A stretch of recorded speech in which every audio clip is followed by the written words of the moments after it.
Bismillahirrahmanirrahim. Assalamualaikum warahmatullahi wabarakatuh. Perkenalkan, nama saya Nur Rahma dengan NIM 2020 3102226 dari Pendidikan Bahasa Indonesia.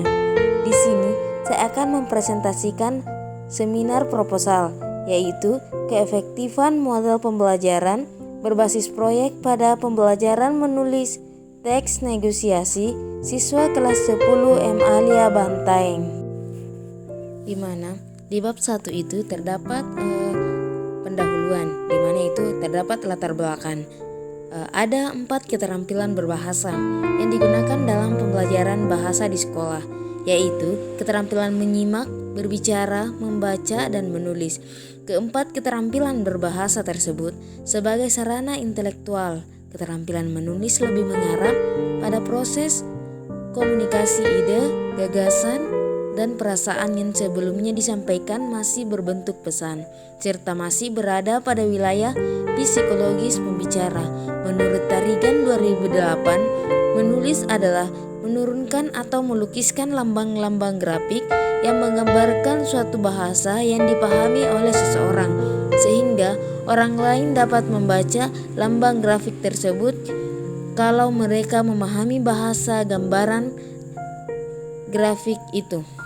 Berdasarkan latar belakang tersebut, maka rumusan masalahnya itu bagaimana keefektifan model pembelajaran berbasis proyek pada pembelajaran keterampilan menulis teks negosiasi pada siswa kelas 10 MA Lia Bantaeng. Dari rumusan masalah tersebut, adapun tujuannya yaitu untuk mendeskripsikan keefektifan model pembelajaran berbasis proyek pada keterampilan menulis teks negosiasi kelas 10 MA Lia Bantaeng. Dari tujuan penelitian di atas diharapkan dapat memperoleh manfaat, baik itu manfaat teoritis dan manfaat praktis. Manfaat teoritisnya yaitu peneliti ini sangat berguna bagi guru sebagai bahan kajian untuk memilih model pembelajaran yang tepat sesuai dengan minat dan kebutuhan belajar siswa. Dan manfaat praktisnya bagi peneliti lain, hasil penelitian ini diharapkan dapat menjadi acuan pedoman untuk melakukan penelitian dengan materi lain. Bab 2. Tinjauan pustaka dan kerangka pikir. Tinjauan pustaka, pengertian menulis. Secara umum, keterampilan berbahasa dibagi menjadi 2 macam, yakni keterampilan produktif dan keterampilan reseptif.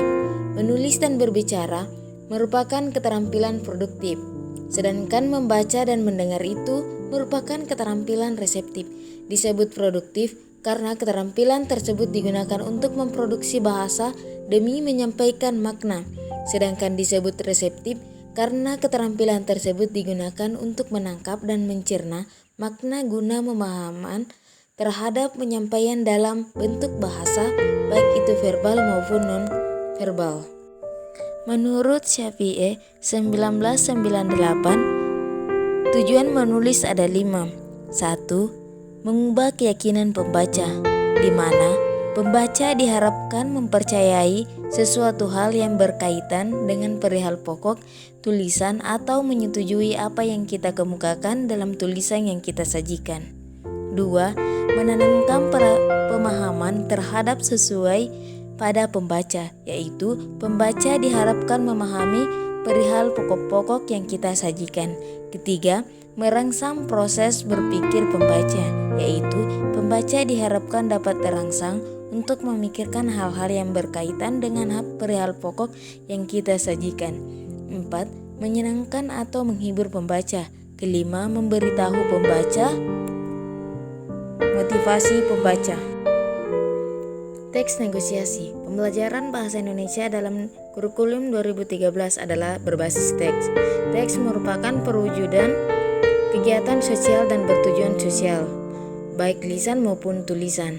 Ada 7 jenis teks sebagai tujuan sosial, yaitu laporan, rekon, eksplanasi, eksposisi, deskripsi, produsur, narasi. Berdasarkan silabus mata pembelajaran bahasa Indonesia kelas 10 Salah satu jenis teks yang diajarkan adalah teks negosiasi. Menurut Marianto, 2013, negosiasi adalah bentuk interaksi sosial yang berfungsi untuk mencari penyelesaian bersama di antara pihak-pihak yang mempunyai perbedaan kepentingan. B. Kerangka pikir. Secara sederhana, alur penelitian ini digambarkan sebagai berikut. Kurikulum 2013, pembelajaran bahasa Indonesia, kelas 10 M. Alia Bantaeng. Menyimak, berbicara, membaca, menulis. Menulis teks negosiasi. Pembelajaran menulis teks negosiasi menggunakan model pembelajaran berbasis proyek dan pembelajaran tanpa menggunakan model pembelajaran berbasis proyek. Analisis statistik, deskriptif, dan inferensial. Temuan efektif dan tidak efektif. Bab 3. Metode penelitian. A. Rancangan penelitian. 1. Jenis penelitian. Penelitian ini merupakan penelitian eksperimen dengan menggunakan metode deskriptif.